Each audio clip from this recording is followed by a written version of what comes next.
So pretty much there was a Camille kind of Q&A designer stream that happened today, November 22nd of 2016, in case this video comes out a bit later than intended. But pretty much, I want to talk about the ultimate a bit more, because I did a video about Camille versus an AD carry, as in, from an AD carry standpoint, what would it be like to play against Camille's ultimate? And the end of the video was pretty much about how, what are you supposed to do against the ultimate, like what's allowed, what isn't allowed, can allies re-enter it to try and help their AD carry, do they just kind of have to stand there and watch their AD carry die? And we got quite a bit of answers, because once we got one answer, it kind of snowballed to most of the chat asking different kinds of interactions. For example, we found out things like, if for some reason Camille ults the enemy Malphite, Malphite's ult cannot go out of the ultimate cage.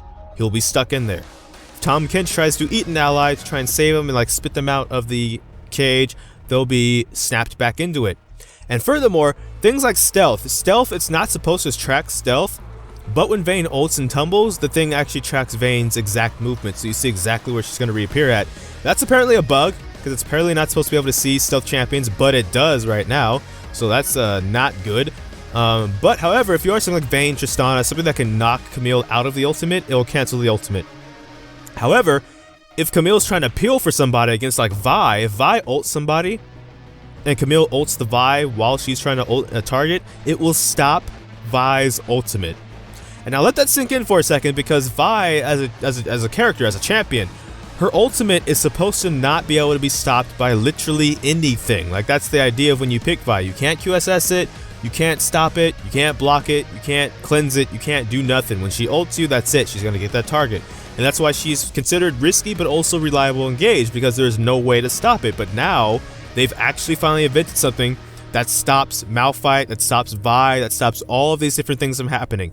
By the way, you cannot flash out of it, you cannot dash out of it, you can't do anything except like knock Camille out of it. However, if you have like an Alistar, for example, he's going to get knocked out of the ult initially, because whenever Camille ults a target, it's going to knock all nearby allies away. Alistar can then go back into the ult and like knock Camille away and peel for his AD carry. So even though if you're Thresh, for example, and you want to save your AD carry by throwing like them the lanterns, you can pull them out, and the ult will like just pull your AD carry back into it. If you go in there and like flay Camille out of it somehow, it doesn't have that long of a range, but maybe if Camille's like on the edge of her ult and you go back in and flay her off of it, then yes, you can actually cancel the ultimate and save your AD carry that way. Also, you can just like, you're actually able to shoot skill shots and stuff back into the ultimate. So before I was asking, hey, you know, in the preview image, when Jinx got hit by the ultimate, Victor got knocked away and kind of just stood there and was like, oh, I guess you got caught slipping, you're on your own kind of thing. No, actually, Victor could just re-enter the ult, he could drop the gravity field, he can shoot the death laser. Like, your allies don't have to just stand there and like let you die. You can go back in and like try and like either fight Camille or just peel for your AD carry. Because at the end of the day, what they pretty much said in this stream was the counterplay to Camille's ultimate is never be alone. Ain't that the story of playing AD carry for the past like season and a half with no self-agency whatsoever? Because they pretty much described this move as a we're just like kill the AD carry move. It's kind of one of those kind of moves that's what they said it was. And pretty much ultimately the only way to really beat this is just get good, position well, things like that. Things that aren't really counterplay, it's just more common sense against anything, right? Against Malphite, even though that's a dodgeable thing, that's you get good, just be able to dodge it, don't be alone, etc.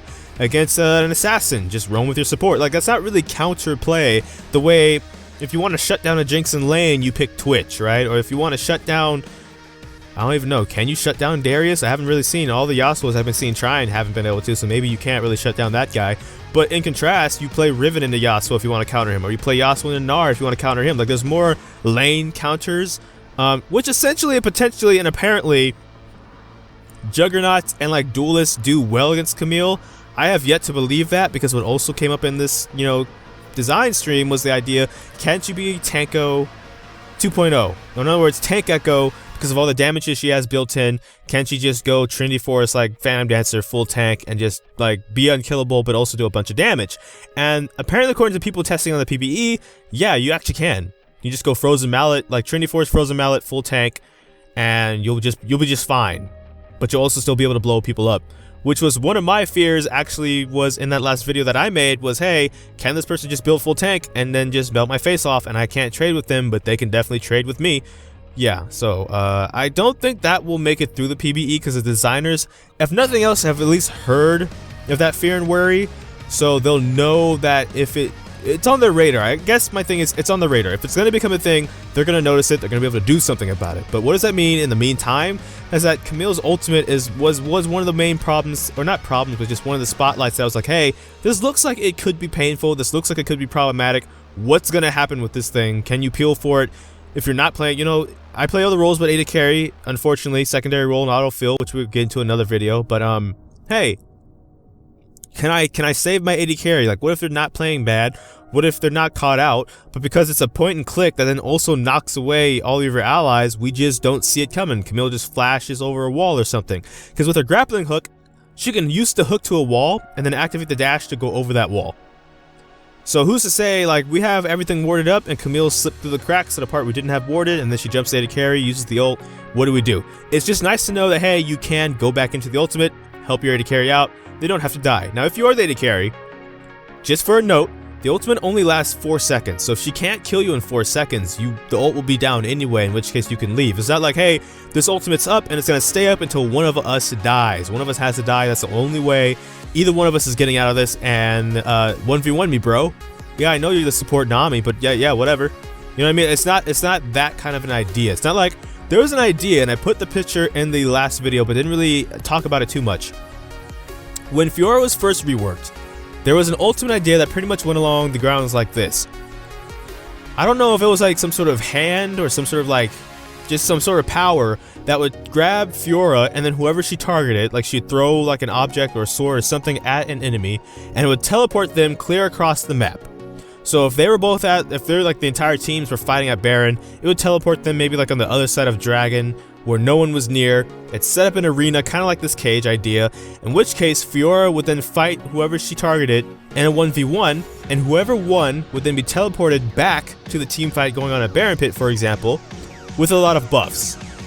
And the problem with that is initially in playtest, apparently, they would just keep ulting the enemy support, get free, you know, buffs, and come back, as Skarzard put it, like Goku from Namek. Super powerful and just with all these buffs and just unable to be fought, and then you're also down a teammate because they died in this cage. So now you're in a 4v5 against a Fiora that's now out of control and impossible to fight already because she was a duelist, but now with these buffs, it's just ridiculous. Ideally, though, that in that particular scenario, if I remember correctly, like you couldn't leave. There was no leaving this cage until someone died, so that the person that lived could get those buffs. This isn't the case with this ultimate, of course, but apparently this is what this was somewhat inspired by. So it is kind of cool to see a past ability that was talked about come back into the game in a new form. There are a bunch of videos you can see by like Jeremy Gaming Curios. He makes videos about, you know, abilities that didn't quite make it into the game, abilities that are scrapped, and abilities that might make it into the game in the future, so that's kind of cool. But at the same time, in this particular case, the ult only lasts 4 seconds, the winner doesn't get any particular buffs or anything like that, so if you can survive for 4 seconds, if you don't think you can fight her, the ult will go down, and then if you're with your team or your team re-enters and stuff like that, just get like back behind them. And pretty much the counterplay, yeah, they kind of joked and were serious about saying things like get good, play better, etc. But one of the main counterplays they say is, hey, literally, like, just don't be alone. Like, if you're not alone, Camille won't have an easy time killing anybody because she wants to duel people 1v1. And even though this is kind of like a kill AD carry kind of move and things like that, and her kit kind of enables her to really kill squishies very easily, she can't teamfight very well because of that, right? Like, that's one of her, I guess, trade-offs is what they're trying to push, is that even though she has all these damages built in, and some people say she's overloaded, like Skara, she has built-in weaknesses in the form of she's not the best team fighter, right? She wants to enter the team fight after the initiation. If she's initiating the team fight, something's going wrong, the team fight's not going the way it's supposed to go, and she's more of a janitor. She's like how Katarina kind of should be played, in which case you can initiate with Katarina if they're all really squishy and clumped together, probably. But if you only have the most success with Katarina, you probably want to come in when people are already low and most of the enemy CC has been used, and you're not the main form of initiation. Maybe your secondary initiation even, but you're not like the front line, the front person, the person that has to go first to be able to do things and such and things like that. So the bottom line is just this. Just remember these few things. The ult only lasts 4 seconds. The counterplay is pretty much just get better at the game and don't be caught out alone. You can't flash out of it, you can't dash out of it, you can't get Thresh Lantern out of it, but your allies, if they can re-enter it, and if they can displace Camille and knock her out of her own ultimate, it will disable the ultimate. So that's all for this video. Thank you for watching if you did watch this far. Life is full of a lot of kinks, so I don't know which video will be next. So until next time, take care. From the Fire Go Die FS.